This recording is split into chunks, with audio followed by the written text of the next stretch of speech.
જાણીતા હવામાન નિષ્ણાત અંબાલાલ પટેલ અને પરેશ ગૌસ્વામી દ્વારા રાજ્યમાં 3 દિવસ વરસાદની આગાહી કરાઈ છે. સાયક્લોનિક સર્ક્યુલેશન સક્રિય થતાં ભર ઉનાળે વરસાદની આગાહી કરાઈ છે, જેમાં રાજ્યના અનેક જિલ્લાઓમાં યલો તેમજ ઓરેન્જ એલર્ટ પણ જાહેર કરાયું છે અને આવનારા 5 દિવસ દરમિયાન તાપમાનમાં પણ 2 થી 3 ડિગ્રીનો ઘટાડો જોવા મળશે તેમ જણાવાયું છે. ઉત્તર ગુજરાતના બનાસકાંઠા, સાબરકાંઠા, પાટણ, અરવલ્લી ઓરેન્જ એલર્ટ જાહેર કરવામાં આવ્યું છે. વધુમાં આ બંને આગાહીકારો દ્વારા એવી પણ આગાહી વ્યક્ત કરાઈ છે કે રાજ્યના અમુક વિસ્તારોમાં બરફના કરા પણ પડી શકે છે, સાથે સાથે તેજ પવન પણ ફૂંકાઈ શકે છે. જોકે આગાહીકારોની આગાહી જોતા હાલમાં વહેલી સવારથી જ હવામાનમાં પલટો જોવા મળી રહ્યો છે અને ગત શનિવારની મોડી રાત્રે પણ ભારે તેજ પવન સાથે વાવાઝોડા જેવું વાતાવરણ સર્જાયું હતું. ક્યાંક વીજળી ડૂલ થવાના તો ક્યાંક બરફના કરા પડ્યા હોવાનું પણ સામે આવ્યું હતું. જોકે ભર ઉનાળે વાતાવરણમાં પલટો સર્જાતા અને ઘનઘોર વાદળો વચ્ચે માવઠું થવાના ડોળ સર્જાતા જગતના તાત ખેડૂત આલમમાં પણ ભારે ઉચાટની લાગણી જોવા મળી રહી છે. અલગ અલગ વિસ્તારોમાં જે વરસાદની શરૂઆત થઈ છે, આ માત્ર હજુ શરૂઆત છે.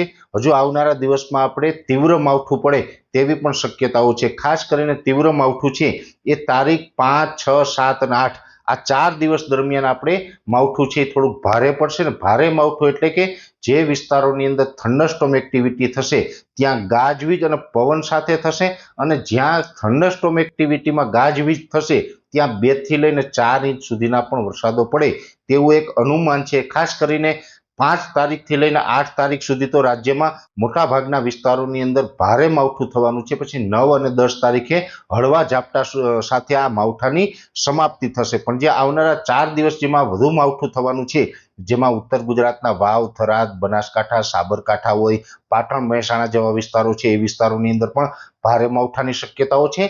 કચ્છ જિલ્લાના જે પૂર્વ ભાગો છે, ભુજ, ભચાઉ અને રાપર તાલુકો છે, એની અંદર પણ તીવ્ર માવઠું થાય તેવી શક્યતાઓ છે. સૌરાષ્ટ્રની વાત કરવા જઈએ તો દ્વારકા, જામનગર, મોરબી, સુરેન્દ્રનગર, રાજકોટ, જુનાગઢ, ગીર સોમનાથના અમુક ભાગો સાથે અમરેલીના ભાગો છે કે આ વિસ્તારોની અંદર પણ ભારે માવઠું થઈ શકે. અડધા ઇંચથી લઈને 3 ઇંચ સુધીના વરસાદો છે એ સંભવ છે. એ સાથે મધ્ય ગુજરાતના પણ જે વિરમગામ, સાણંદ હોય, અમદાવાદ, ગાંધીનગર હોય કે આણંદ, નડિયાદ હોય, વડોદરા છે, આ તમામ વિસ્તારોની અંદર હળવા ઝાપટા પડતા રહે તેવી શક્યતાઓ છે. ત્યાં પણ લગભગ 8 તારીખ સુધી હળવા મધ્યમથી ભારે ઝાપટાઓ છે એ ચાલુ રહેશે. જે મધ્યપ્રદેશ બોર્ડર લાગુ વિસ્તારો હોય, જેમાં છોટાઉદેપુર હોય, દાહોદ, ગોધરા જેવા વિસ્તાર છે, મહીસાગર હોય, અરવલ્લી હોય, આ તમામ વિસ્તારોની અંદર પણ હળવાથી સામાન્ય ઝાપટાઓ છે 8 મે 2025 સુધી કન્ટિન્યુ રહેશે. જોકે દક્ષિણ ગુજરાતમાં પણ આ માવઠું થવાનું છે, પણ દક્ષિણ ગુજરાતમાં તીવ્રતા ખૂબ ઓછી હશે. ત્યાં છૂટાછવાયા અને એકદમ સામાન્ય ઝાપટાઓ જોવા મળશે. એટલે દક્ષિણ ગુજરાતના તમામ જિલ્લાઓ છે તેમાં સામાન્ય ઝાપટાઓ પડશે. ખાસ કરીને સૌરાષ્ટ્રના ભાગો, કચ્છના પૂર્વ ભાગો અને ઉત્તર ગુજરાતના ભાગોની અંદર આ માવઠું છે એ વધારે તીવ્ર રહેશે. એટલે આવનારા સમયમાં તીવ્ર માવઠું પડવાનું છે, જેથી કરીને ખેતીની અંદર અનેક પ્રકારના નુકસાનો થાય તેવી પણ શક્યતાઓ છે. અત્યારે જે ઉનાળુ પાક હોય, અડદ, મગ, તલ, ઉનાળુ મગફળી હોય, જે કેરીનો પાક છે, શાકભાજીના પાક છે, તમામ પાકોની અંદર નુકસાન જાય તેવી શક્યતાઓ છે. જો કે એ જે તૈયાર પાક છે, ઉભેલો પાક છે, એમાં આપણે કશું જ કરી નથી શકતા. કુદરતની ઈચ્છા હશે એવું થશે. પણ જે આપણો હાર્વેસ્ટિંગ થયેલો માલ હોય અથવા તો પશુનો ચારો હોય એને સાચવી લેવો, આવી દરેક ખેડૂત ભાઈઓને અમારી અપીલ છે.